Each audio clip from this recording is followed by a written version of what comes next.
आज आहे बुधवार आणि प्रत्येक बुधवारला जाते मी नव्या गावला. सकाळच्या वेळ आणि एक कप चहा मिळाली म्हणजे मजाच वेगळी. बात तो सही है. चहा पिऊन निघते मी सरळ नव्या गाव रोडने. रामटेक महोदय रोडचं काम चालू आहे आणि वरतून पावसाचे दिवस असतात. गाडी हळू चालवलं तितकंच बरं. पोहोचण्याच्या आधीच महोदयाला भाऊ पोहोचून जाते. तर हा आहे आपला छोटासा व्यवसाय, ज्याच्यामुळे आपलं घर खर्च चालतं. व्यवसाय छोटा असला तरी कोणासमोर हात फैलावायची आजपर्यंत गरज नाही आली. धंद्याबरोबर प्रामाणिक तर धंदा माझ्याबरोबर.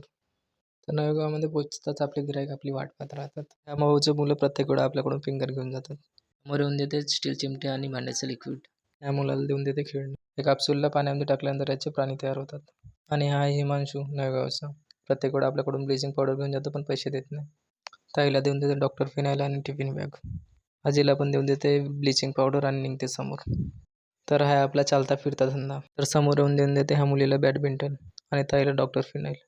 चारशेर रेल्वे स्टेशन म्हणजे नवेगावला आमची शेती असल्यामुळे इथले लोक आम्हाला आधीपासूनच ओळखतात. ही आजी मला विचारत होती कोणाचा मुलगा आहे म्हणून. मी सांगितलं शिरपत वाघमाराचा मुलगा. म्हणत होती तुझा बाप खूप चांगला माणूस. बाबू तर चालले गेले पण त्यांचे व्यवहार आणि त्यांची वागणूक आज पण लोकांच्या मनामध्ये राज करते. खरं तर आईबाबूचे वेळ होते आमचं कौतुक ऐकायचे पण आम्हालाच त्यांचं कौतुक ऐकणं पडतं. असं जीवन आहे काटावं लागते जसं मिळालं तसं. समोरच्या गल्लीमध्ये आपले कस्टमर वाट पाहत होते. मग त्यांना देऊन देतो खीर सुरमईची सेवे वगैरे चिक्की पापडी वगैरे आणि निघते मग घराकडे. हा त्याने घेतले आपल्याकडून खडे मसाले फिंगर वगैरे. पाण्याचा मोसम झाला होता तर मी निघते सरळ घरी. भेटूया पुढच्या ब्लॉगमध्ये.